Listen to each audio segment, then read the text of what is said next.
Hi everyone, welcome back to my channel and to another Meals of the Week video. So I've got 5 family meals to show you, starting off with fajitas, which is a really nice meal that I like to have. So I'm going to make some potato wedges in the air fryer using potatoes and sweet potatoes.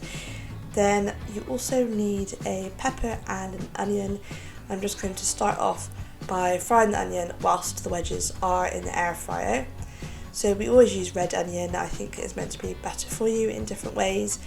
So yeah, I'll just let that fry until the onions start to soften up a little bit.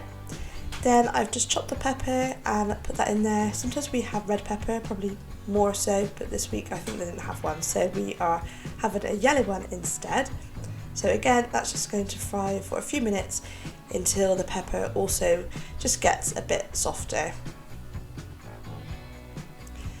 Then I always use gravy. You could also use some vegetable stock as well, but I just like to put this in the mixture. So I knew that I'd do my fajitas a bit different because I think a lot of people just have the meat dry and they have the onions and things separate, but I actually like to put it all together. So it's a little bit different. But yeah, I've just added a little bit of gravy so that the mixture doesn't get too dry, and instead of adding more oil. And then I've also got some corn chunks, some soy mince, and then I add about, I would say about probably half a can of chopped tomatoes, but I kind of put in more tomato and less sauce because I don't want too much tomato in there.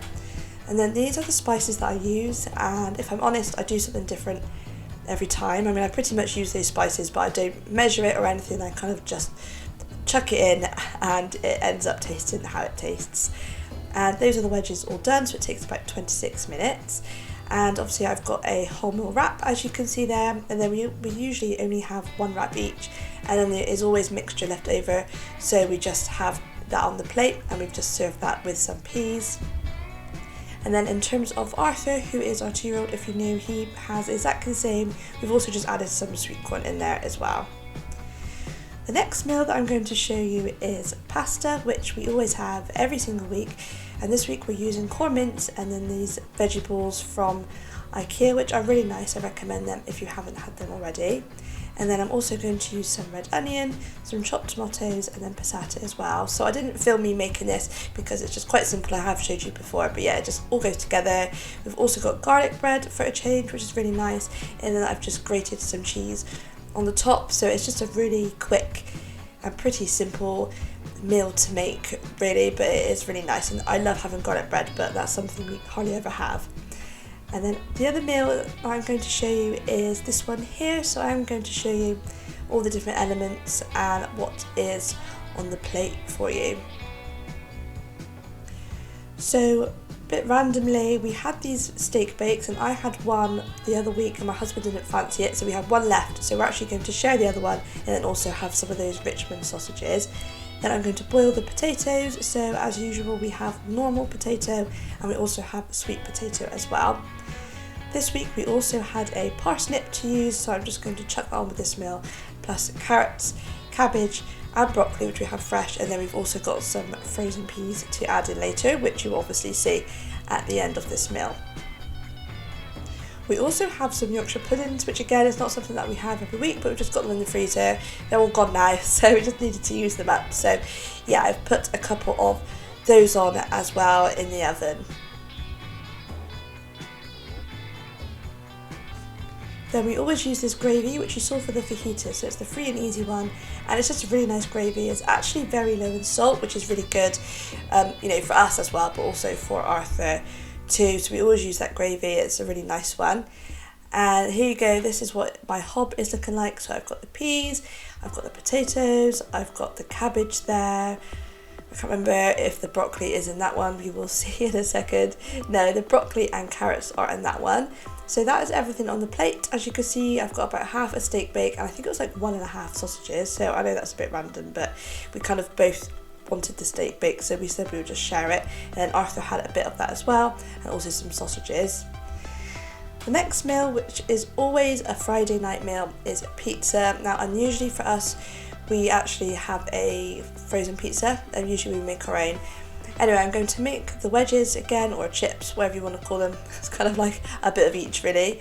So again, I just slice up my potatoes, and then once they're all cut up, and I'm also using sweet potato as well, which, as you can tell, is actually really hard to chop this. If anyone's got any tips on how to cut it better or easier, do let me know, because it was quite a task to do that. And then once they're all chopped up, I just add them to a bowl. I just put some oil on. Obviously you could leave the skins on if you're doing potato wedges. You could also put seasoning in with this, but I was just having it plain. But obviously the oil is just to help it all cook. And then I pop them into the air fryer, and again for like 25-26 minutes seems to be the perfect time really, and they just cook really nicely. I much prefer handmade wedges and chips to frozen ones. And yeah, so we had this pizza. I think we didn't have any pizza dough for whatever reason, or maybe it was a substitute, I can't remember. But anyway, we had this pizza this week. So in the air fryer, when you have your wedges and chips, you just need to make sure that you do shake them, like, I don't know, every couple of minutes or so, just to make sure they're all coating and they're all moving around nicely. So yeah, don't forget to do that.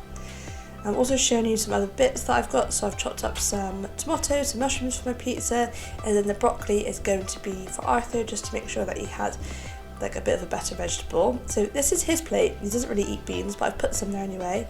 I'm not really sure why I've only got one chip. I'm sure I put more on than that, but yeah, that's obviously just to show you. And then I've got his little tomatoes and mushrooms there, and he was just sharing our pizza this week. Sometimes we do him a bit of toast, like make a pizza with toast instead, but there we go.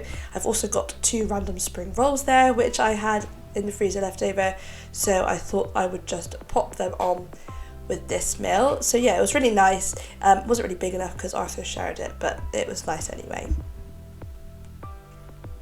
And then the last meal that I want to show you is one that I've been asked for a few times actually. So this is our version of paella, a vegetarian version, and it's a really, really nice meal.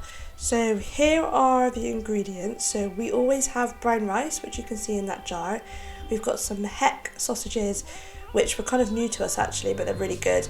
We've also got broccoli, some peas, an onion, and then there's turmeric in that little red pot there, and we've got paprika and some mild chili powder, and I thought I'd just add some mixed herbs in as well. So first things first is to boil the rice, and then into the rice I just add all of the spices. I know a lot of people with paella actually cook the rice in with it, but I actually do that at the very end, as you will see. But yeah, this is just kind of our way of doing it really, what we prefer. So then I'm going to chop up the onion, and as normal we have a red onion. Always have a red onion, we never really buy white onions. So these are the sausages. I think we had 8 there. I think we had already like 1 or 2 from the packet. So we're just going to use all of them. They're not that big. Arthur's going to share these as well. And again, this is just something to put in the air fryer. So it's so handy. If you don't need to put on like a huge oven, you know, you've just got the air fryer. It's just really quick. It's like instant heat. So it is handy. So yeah, we just put them on there. I was kind of testing it out, but 15 minutes was actually the perfect cooking time, which is less than what it says on the packet, but it tends to cook quicker in the air fryer. And then first things first, I fry the onion until it gets a bit soft. So quite a lot of times with paella, I do have a pepper as well, but we didn't have one this week. We already had one anyway with the fajitas, so it didn't matter too much. But yeah, a pepper is also nice. And then I just chuck in fresh broccoli as you saw, and then also some frozen as well because we didn't have enough fresh. And it just cooks really well. With the frozen though, I will say when it begins to soften up a bit, you just chop it up a bit smaller if the pieces are too large, just so that it can cook a bit better. That size I have in there though, I just left those pieces as they were, and they cooked absolutely fine. Then I've added in some frozen peas as well, and kind of the water from the frozen vegetables actually kind of helps really to stop it getting too dry. I've also got some broccoli and some green beans for Arthur, just good for him to have like extra vegetables. So those are the sausages. As you can see, they are looking pretty good after 15 minutes, so I decided that was long enough for those. And then I just cut them up. I started cutting them into quarters and then realised that was a bit small, so I'm cutting them into thirds. So yeah, just chop up all of your sausages, and as you can see, I left one sausage whole again, just for Arthur really, so I can kind of put it into long strips for him, which I think is a bit better for him. And then you add all of the rice into your frying pan or wok, whatever you have really. There wasn't much water left, so you don't want too much water in there, but you need to add a little bit obviously because that's got all the seasoning in. I add all of my sausages in, and then because mine was actually a little bit dry, there wasn't much water left from the rice, I actually did add a bit of water from the vegetables which you saw me cooking for Arthur. You just need that because obviously you need it all to kind of cook through together for a few minutes for all the flavours to kind of infuse. So if there's no water at all, it will just get really dry. So yeah, make sure that you've got enough water in there to kind of last for a few minutes of cooking, if that makes sense. So when it's all done, I like to have it, a little bit wet, but obviously there's no like water in there. That's Arthur's, and then this is ours here. So it's a really lovely meal. I hope that helps because I know a lot of people were wondering kind of how I do paella, like vegetarian version as well, with sausages rather than like seafood. So yes, this is our version. It's really nice. But yeah, I really hope that you enjoyed seeing this Meals of the Week video. Please don't forget to subscribe if you are new. I'd really love to have you. I post food hauls every Friday and other motherhood content as well. But for now, I hope that you enjoyed this video and I really hope to see you next time. Bye everyone.